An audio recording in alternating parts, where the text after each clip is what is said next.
camera did not record anything, but it still knew someone was there. At 1:47 it went silent.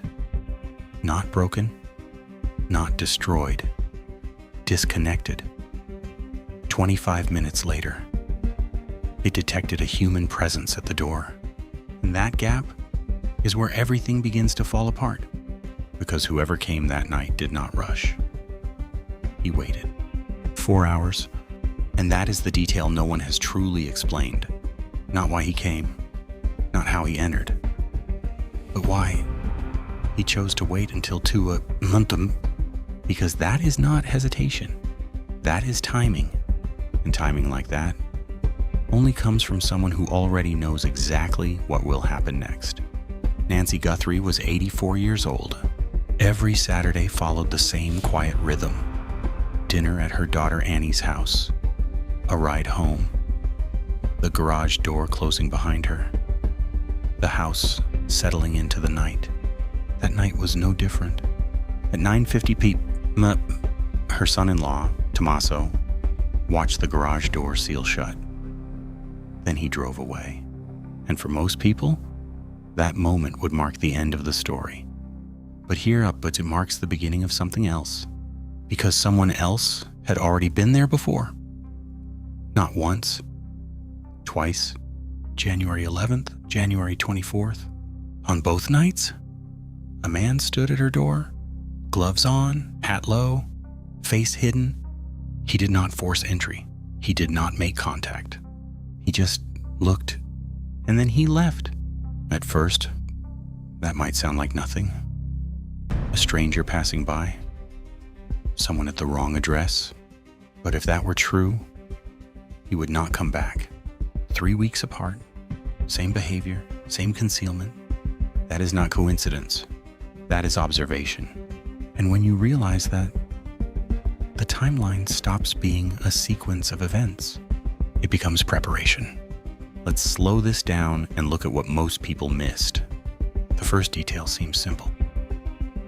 He waited 4 hours before moving. At first glance, that sounds like hesitation, maybe uncertainty, maybe fear. But if you look closer, and it is neither.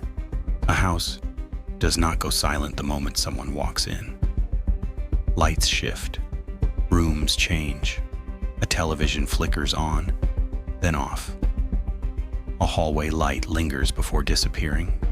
From a distance, those signals tell a story, and he was reading it. He did not guess when she was asleep.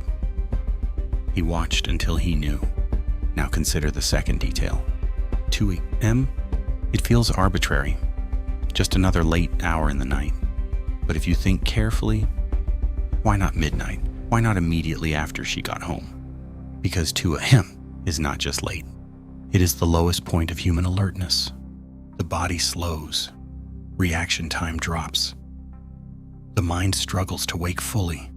At first, that might sound like general knowledge, but when someone builds their entire timing around that exact window, it stops being common sense. It becomes intent. And then there is a third detail, movement after the event. A glove found 2 miles away. A camera 2.6 miles out, capturing motion at 2:36 a.m. That is not random direction. That is a route. Planned, tested, walked before, because you do not move through a neighborhood like that. At that hour, without already knowing where you're going. So now step back for a moment. Waiting, timing, exit. Individually, each one could be explained, but together, they form something else entirely. Not a reaction, a sequence. He did not rush. He did not hesitate. He did not improvise. He aligned everything. Not when she got home. Not when the lights first went out. Not when the street was empty. But when all of it happened at once, the house goes quiet. The body goes deeper into sleep. The neighborhood goes still.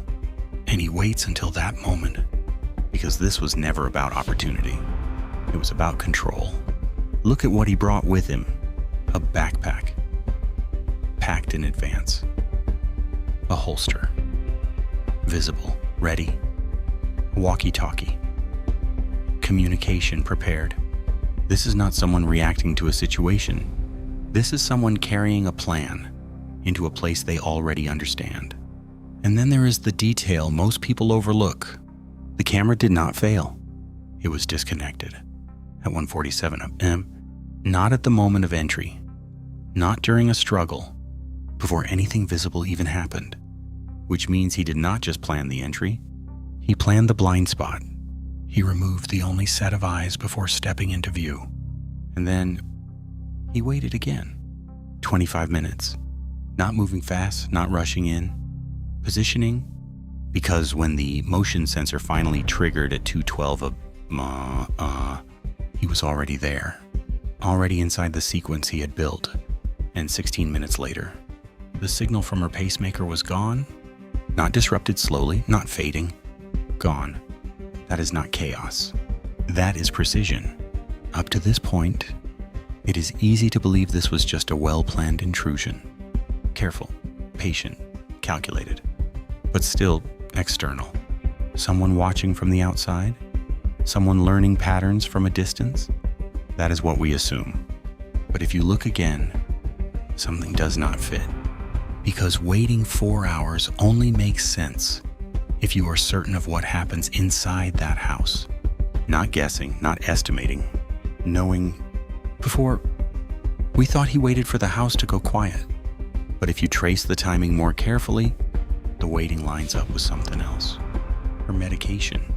She took it in the evening. That part is known. It was described as critical, necessary. Now think about what that actually means. Medication like that does not act instantly. It builds and reaches its strongest effect hours later. Right in the middle of the night, right around 2 of them. Before, we thought he chose that time because people are asleep. But if you look again, it is not just sleep. It is the deepest point of it. The moment when the body is least responsive. The moment when waking up is hardest. And if that timing aligns perfectly with her medication, then this was never just about entering a house quietly. It was about entering when she was least capable of reacting, which leads to a different conclusion. Before, we thought he understood the environment. But if this is true, he understood her. Her routine, her body, her timing. And that changes the entire nature of this crime. Because this is no longer someone observing from the outside. This is someone planning with knowledge that should not be available from a distance. Nancy Guthrie had lived in that house for 35 years. Long enough for every corner to feel familiar. Long enough for every night to feel the same. That Saturday was not unusual. Dinner with her daughter, a quiet ride home, the soft sound of the garage door closing behind her. A routine repeated so many times, it no longer required thought. And that is what makes this part difficult to sit with. Because nothing about that night gave her a reason to feel unsafe. No noise, no warning, no sign that anything had changed. The camera on her door was there. The neighborhood was quiet. The night unfolded exactly as it always had. And somewhere inside that house, she went to sleep believing she was safe. At 84, life moves differently. There is trust in routine, trust in familiarity, trust in the idea that tomorrow will look like yesterday. But on that night, all of that trust was working against her, because everything that made her feel secure was exactly what made the plan possible. And when those 16 minutes began, she was alone. No one saw anything. No one heard anything. No one called anything in. Just silence. The kind of silence that does not feel unusual until you realize what it allowed to happen inside it. And this is the moment everything changes. Not at 2 a.m., not when the camera went dark, not even when the signal from her pacemaker disappeared, but hours later. 12:03 in the afternoon, that is when something finally broke the pattern. 9 hours and 35 minutes after her pacemaker went silent, before anyone called for help. At first, that delay might seem like a separate issue, but if you think about it carefully, it becomes part of the same sequence. Because everything we have seen so far is defined by timing. Precise timing. He chose when to wait. He chose when to move. He chose when to leave. And now, there is a gap on the other side of that timeline. A gap where nothing happened. No alarm raised.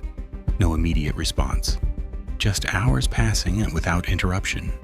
Before, we focused on the 16 minutes inside the house. But if you step back, those 9 hours matter just as much. Because time is the only thing in this case that cannot be recovered. And once it is gone, so are the chances that depended on it. Which means the story is no longer just about what he did. It is about what did not happen, when it should have. This was never just a break-in.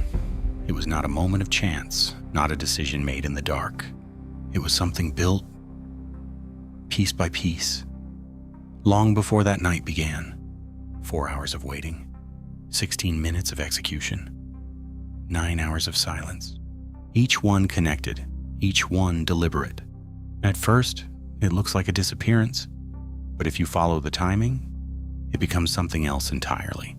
Not confusion, control, not randomness, precision, and not a story about what happened in one night, but a plan that had already been in motion, long before anyone realized it had even started.